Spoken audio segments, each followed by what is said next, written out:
కాంగ్రెస్ ఎమ్మెల్యేలు నియోజకవర్గంలో ఉండట్లేదా? నియోజకవర్గాలను కాదని రాజధానిలోనే సమయం కేటాయిస్తున్నారా? కొత్తగా గెలిచిన ఎమ్మెల్యేలకు పదే పదే సీఎం రేవంత్ రెడ్డి క్లాస్ తీసుకుంటున్నా వారు పట్టించుకోవటం లేదా అంటే అవుననే సమాధానం వస్తుంది.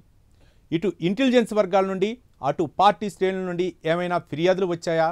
ఇంతకీ సీఎం ఎందుకు అంత నారాజ్గా ఉన్నారు? దీని వెనుక ఉన్న కారణాలేంటి? Let's watch the story.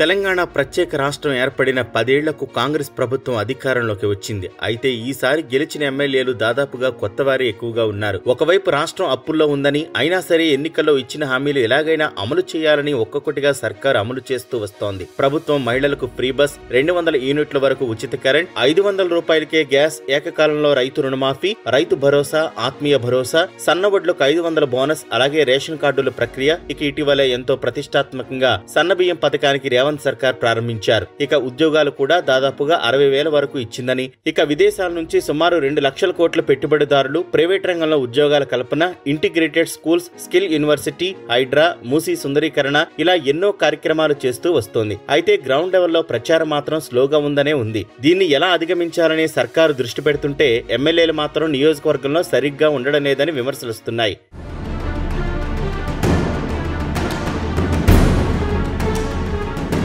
ఇప్పటికే సీఎల్పీ సమావేశంలో సీఎం పదే పదే చెప్పుకుంటూ వస్తున్నారు. ఇటీవల జరిగిన బడ్జెట్ సమావేశం సమయంలో జరిగిన సీఎల్పీ సమావేశంలో సైతం ఎమ్మెల్యేలను ఉద్దేశించి సీఎం మాట్లాడారు. కాంగ్రెస్ ఎమ్మెల్యేలు బీఆర్ఎస్ పార్టీతో, వారి నేతలతో ఏమైనా కార్డియల్ రిలేషన్షిప్ మెయింటైన్ చేస్తున్నారా అంటూ ప్రశ్నించారు. అలా ఉంటే వచ్చే ఎన్నికల్లో ఏమైనా వారు మీపై అభ్యర్థిని బరిలో పెట్టరని, మీ గెలుపుకు సహకరిస్తారని భావిస్తున్నారా అంటూ వ్యాఖ్యలు చేసినట్లు వార్తలొచ్చాయి. ఇక ఇటీవలే శంషాబాద్ లోని నోవాటల్ హోటల్లో సీఎల్పీ సమావేశం జరిగింది. ఇందులో సైతం కొత్తగా గెలిచిన ఎమ్మెల్యేలు నియోజకవర్గంలో ఉండాలని, ప్రభుత్వ పథకాలు ఎక్కువగా ప్రచారం చేయాలని ఆదేశించారు. లేదంటే వచ్చే ఎన్నికల్లో ఇబ్బందిగా ఉంటుందని హితోపదేశం చేసినట్లు వార్తలు వస్తున్నాయి. ఇక ఇప్పుడు రీసెంట్ గా జానారెడ్డి నివాసంలో శాంతి చర్చలపై సమావేశం ముగిసిన తర్వాత చేసిన చిట్చాట్ లో సైతం ఎమ్మెల్యేలు నియోజకవర్గంలో ఉండాలంటే హైదరాబాద్ లో తిరుగుతున్నారని కామెంట్స్ చేశారు. దీంతో ఇప్పుడు ఇది హాట్ టాపిక్ గా మారింది. అసలు ఎందుకు సీఎం పదే పదే ఇలాంటి కామెంట్స్ చేస్తున్నారని, దీని వెనుక కారణం ఏదైనా ఉందా అనే చర్చ కూడా మొదలైంది.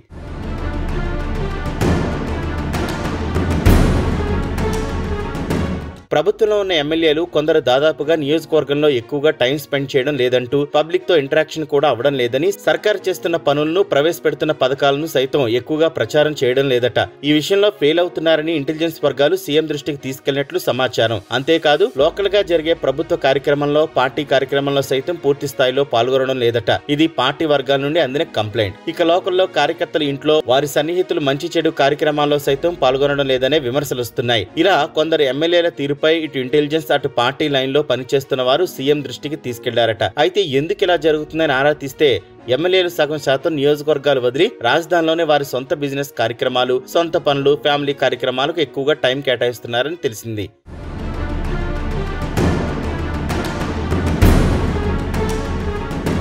ఇలా ఇంటెలిజెన్స్ వర్గాల నుండి, అలాగే పార్టీ వర్గాల నుండి వచ్చిన సమాచారం మేరకే సీఎం ఇలాంటి కామెంట్స్ చేసినట్లు తెలుస్తోంది. ఒక హింట్ ఇస్తే ఇకనైనా మారతారని ఆలోచన చేశారట. మరి సీఎం వ్యాఖ్యలను అలాంటి ఎమ్మెల్యేలు వ్యక్తిగతంగా సీరియస్ గా తీసుకుంటారా, లేక అర్థం చేసుకుని నియోజకవర్గంలో ప్రజల కోసం ప్రభుత్వం చేస్తున్న సంక్షేమాలను అందేలా చేస్తూ ప్రచారం చేస్తారో చూడాలి. అందుకే చిట్చాట్ లో సీఎం చివరిగా ఒక మాట కూడా అన్నారు. నమ్ముకున్న వారికి అండగా ఉంటా, ఓపికగా ఉంటే బాధ్యతగా ఉంటా, లేదంటే స్లీపింగ్ రిమార్క్స్ చేస్తే నాపై భారం కూడా ఉండదనే సంకేతాలు ఇచ్చారు. చూద్దాం ఎమ్మెల్యేలపై నెక్స్ట్ చిట్చాట్ లో ఎలాంటి కామెంట్స్ వస్తాయో.